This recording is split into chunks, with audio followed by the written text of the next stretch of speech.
de satisfaction et d'honneur que d'avoir la visite en Suisse du ministre des Affaires étrangères, M. Bourita.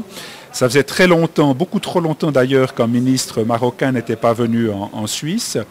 Et cet entretien, cette visite a été marquée par la signature de trois accords.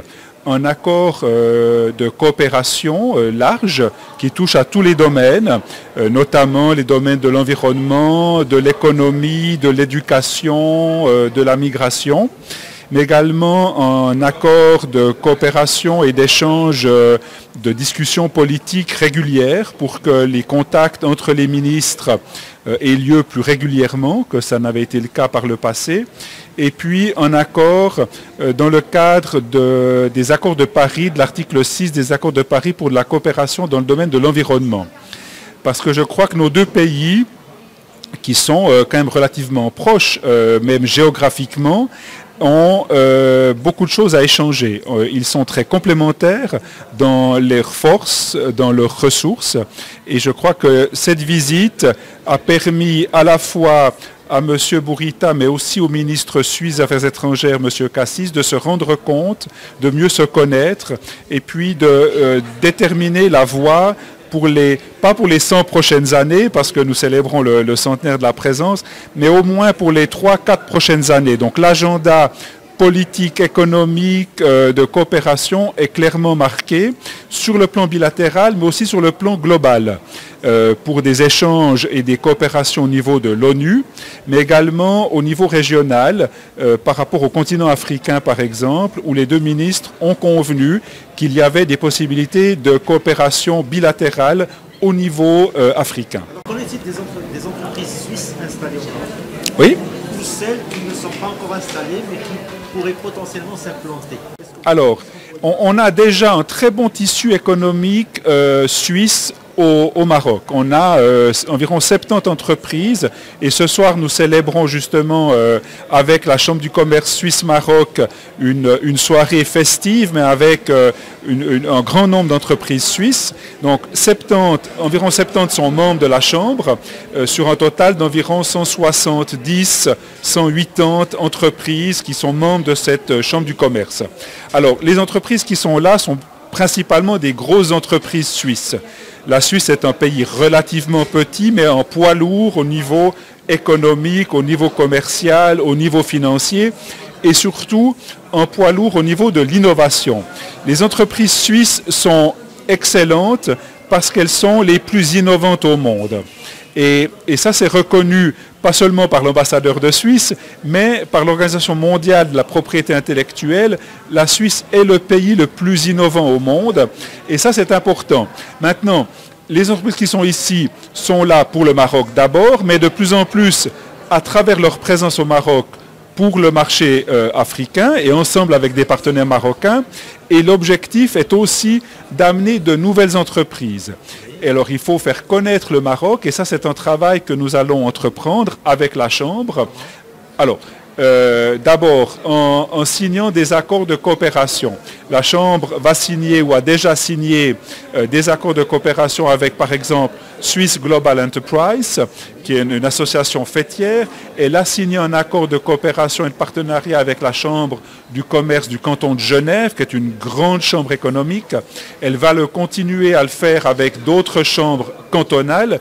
Et puis, nous allons travailler, le principe a été acté lors de la visite de M. Bourita, à une visite ici au Maroc du ministre suisse de l'économie, qui évidemment amène le faisceau des projecteurs, des médias, mais aussi l'intérêt des entreprises suisses sur la destination Maroc. Alors voilà, on l'espère, il y aura une délégation. Les entreprises suisses sont évidemment libres de venir ou pas, mais nous allons organiser en marge de la visite du ministre un business forum pour aussi rendre les entreprises suisses qui ne le connaissent pas encore plus au fait de tous les développements, notamment industriels du Maroc. Alors récemment, la Suisse a ouvert des consultations avec 12 pays justement sur les échanges financiers, les échanges de renseignements financiers. Oui. Qu'est-ce que cela implique? Alors, la Suisse, dans le cadre mondial, hein, évidemment, il y a des échanges d'informations Et le Maroc fait partie des pays, on a déjà ces accords d'échange d'informations avec un certain nombre de pays membres de l'OCDE. Et puis maintenant, on a ouvert une série de nouvelles consultations, vous êtes bien informés, y compris avec le Maroc, pour des échanges qui touchent notamment aux avoirs financiers dans une perspective fiscale. Donc l'idée, c'est que plus personne ne puisse avoir des comptes qui ne soient pas déclarés et taxés. Et ça, c'est un effort de la Suisse, mais un effort qui s'inscrit dans une perspective, démarche absolument globale. Très bien. Et pour ce qui est des infrastructures, on sait que les investisseurs suisses sont très intéressés par les infrastructures marocaines. Oui. Est-ce qu'il y a des projets en cours? Est-ce qu'il y aura des projets en 2022 par exemple? Alors, honnêtement, je ne sais pas, mais vous avez raison. Le Maroc est un pays qui a déjà énormément développé ses infrastructures. On pense aux ports, on pense aux aéroports, aux routes, aux voies ferrées, aux trains, etc. Et donc, la Suisse a déjà un peu participé à tout cet effort du Maroc. Elle veut continuer de le faire parce qu'il y a de nouvelles lignes aériennes, de nouvelles lignes ferroviaires qui vont s'ouvrir. On pense principalement à la ligne TGV Casa, Marrakech, Agadir. Alors la Suisse produit évidemment des trains, mais là, même si on n'arrive pas à avoir le marché global, il peut y avoir des fournisseurs pour des voies, pour des parties ferrées, pour des systèmes informatiques, pour des systèmes divers où la Suisse peut être compétitive. On pense aussi aux barrages. La Suisse est un pays qui est un spécialiste mondial des barrages. La Suisse est aussi un spécialiste mondial des tunnels. Et là, il y a des entreprises suisses qui ont une énorme compétence, une expertise dont elles seront très fières et bien sûr heureuses de pouvoir contribuer à l'essor des infrastructures marocaines. Dernière petite question, vous faites les 100 ans d'amitié entre le Maroc et la Suisse. Quel bilan faites-vous de ces 100 ans? Alors que la relation, elle est ancienne, mais elle a été renouvelée en permanence. Je trouve que c'est une relation, malgré le centenaire, qui est très jeune et qui a beaucoup de dynamisme et qui regarde vers l'avenir. Donc la visite de M. Bourita a permis de préparer le chemin pour de nouveau, je le disais, pas pour les 100 prochaines années, mais au moins pour les 3-4 prochaines années. Donc on a une feuille de route dans tous les domaines d'intérêt commun qu'il s'agit maintenant de mettre en œuvre.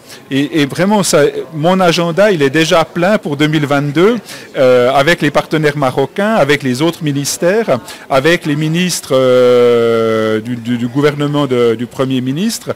Et donc on se réjouit d'abord de la première visite qui aura lieu, on l'espère, au printemps, et puis de tout ce qui va s'entraîner après. Première date de l'agenda, elle est? Alors, elle est le 3 janvier pour la fixation des objectifs. C'est une date un peu interne, mais on va fixer avec mes collègues en Suisse toutes les priorités que nous, on veut donner à l'ambassade. Et puis, après, le reste va découler. Mais la grande visite, c'est, je l'espère, au printemps. Merci beaucoup.